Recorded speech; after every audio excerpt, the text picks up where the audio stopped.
ఒకనాడు అక్బర్ పాదుషా వారు అంతఃపుర భవంతి పైభాగాన్ని నిలబడి తలెత్తి ఆకాశం వైపు చూశాడు. ఎందుకో ఆయనలో ఆయన నవ్వుకున్నాడు. ఆ మర్నాడు సభా ప్రారంభ సమయంలో సభ పండితులతోనూ కవులతోనూ అందరితో నిండి ఉందన్నమాట.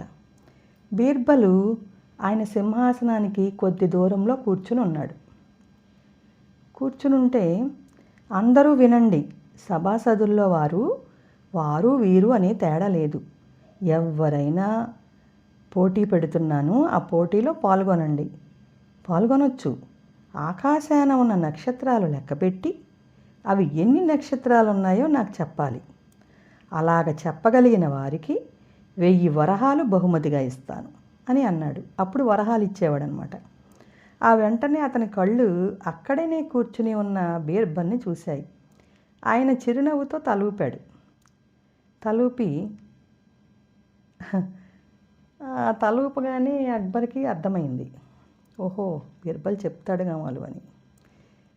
అప్పుడు వెంటనే అక్బర్ ఏమన్నాడంటే, మీరు నక్షత్రాలు వెంటనే లెక్క పెట్టనవసరం లేదు, 15 రోజులు టైం ఇస్తున్నాను, ఈ లోపుగా లెక్క పెట్టండి అని చెప్పాడు. అక్బర్ ఇచ్చిన 15 రోజుల గడువు అయిపోయింది.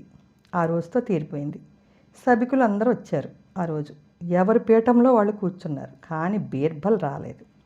అతను రాక కోసం చూస్తున్నారు అందరూ. కొంతసేపటికి బీర్బల్ ఒక పెద్ద మూట తీసుకుని వచ్చాడు. మనుషులతో మోయించుకొచ్చాడు. ఆ మూటని సభ మధ్యలో పెట్టించాడు. తను వెళ్ళి తనకి ఆసనం ఉంది కదా, ఆ పీఠంలో కూర్చున్నాడు. ఇక అక్బర్కి మాట్లాడకుండా ఉండలేకపోయాడు. బీర్బల్, ఏంటి ఆ మూట తీసుకొచ్చావు, ఏమిటి ఆ మూట అని అడిగాడు. జహాపన, ఆనాడు మీరు 15 రోజుల క్రితం సెలవిచ్చారు కదా నక్షత్రాలు లెక్క పెట్టుకురమ్మని. నేను లెక్క పెట్టుకొచ్చాను. నోటితో లెక్క పెట్టడం సాధ్యం కాలేదు. అందువలన ఆవాల మూటను తీసుకొచ్చాను.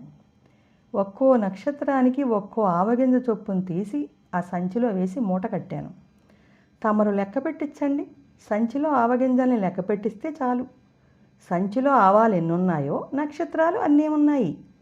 దయతో లెక్క పెట్టించండి జహాపన అని ఆ వెంటనే ఆవాల మూట ఊడదీసి గుమ్మరించాడు. అప్పుడు అక్బరు, అబ్బో చాలానే ఉన్నాయే, ఇన్ని నక్షత్రాలు ఆకాశంలో ఉన్నాయా అని బీర్బల్ని అడిగాడు. రాజా, మీకు అనుమానం అవసరం లేదు, లెక్క పెట్టించండి. ఆ తర్వాత ఆకాశంలోని నక్షత్రాలను లెక్క పెట్టించండి. లెక్క తప్పు రాకుండా సమంగా ఉంటాయి అన్నాడు బీర్బల్.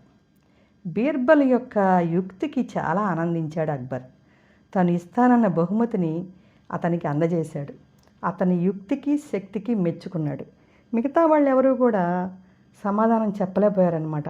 అమ్మో నక్షత్రాలు లెక్క పెడతాం, లెక్క పెట్టకపోతే తప్పు లెక్క పెడితే శిక్షిస్తారేమో అని చాలామంది అనుమానపడ్డారు. కానీ బీర్బల్ ఒక తెలివితేటలతో చమత్కారంతో రాజుగారు అడిగిన దానికి ఆన్సర్ తీసుకొచ్చాడు. దాన్ని ఆయనే చేయలేడు కదా.